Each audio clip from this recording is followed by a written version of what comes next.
If you care about serious history and real-world survival knowledge, make sure you're subscribed to this channel right now.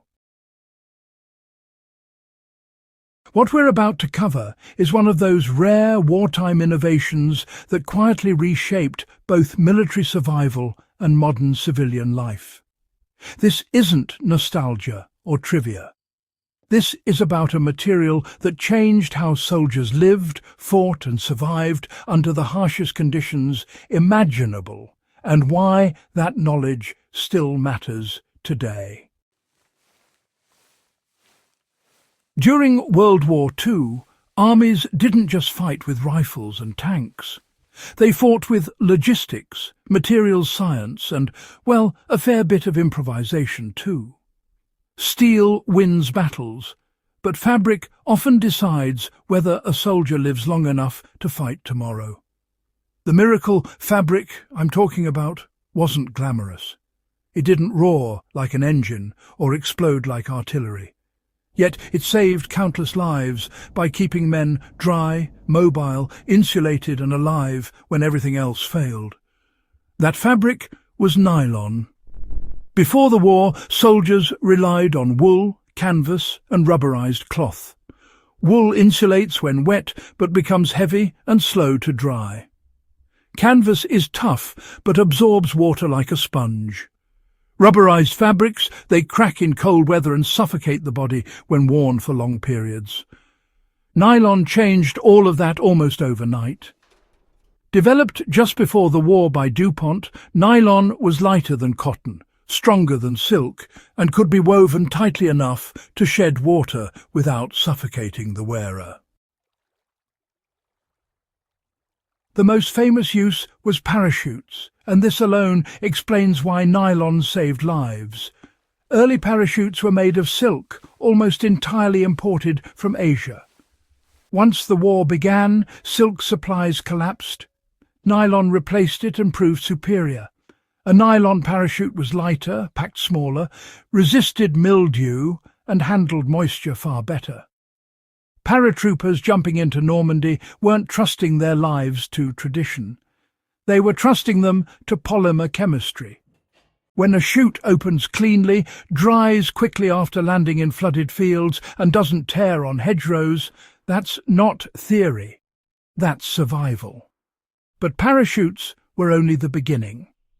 Nylon quickly found its way into ponchos, tentage, rope, pack straps, and lightweight rain gear.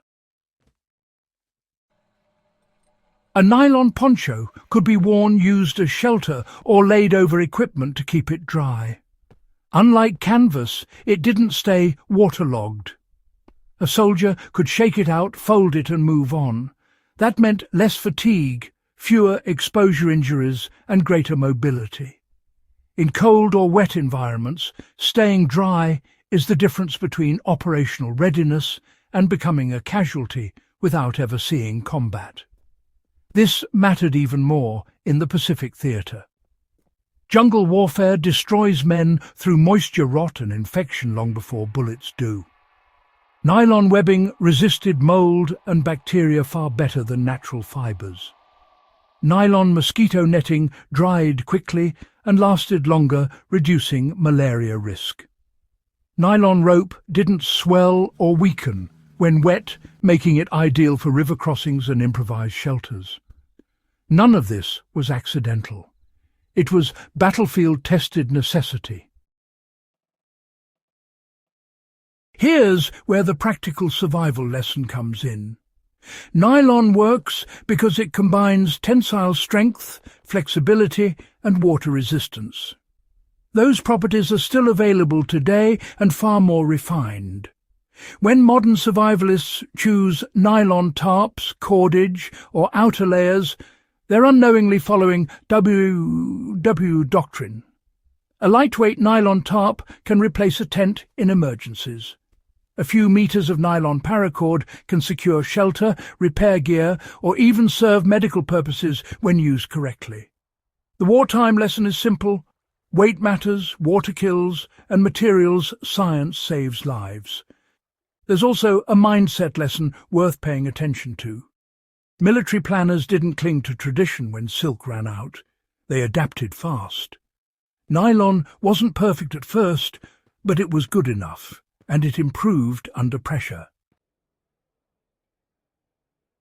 After the war, surplus nylon flooded civilian markets. Rain jackets, camping gear, backpacks, and outdoor clothing all trace their lineage directly back to wartime nylon development. The gear hikers and disaster responders rely on today exists because soldiers needed something lighter, stronger, and waterproof in 1944. That continuity is why studying material history matters. It connects battlefield necessity to everyday resilience. If you're applying this knowledge practically, start by evaluating your own gear through a weighted-to lens. Does it stay functional when soaked? Does it dry quickly? Does it reduce weight without sacrificing strength?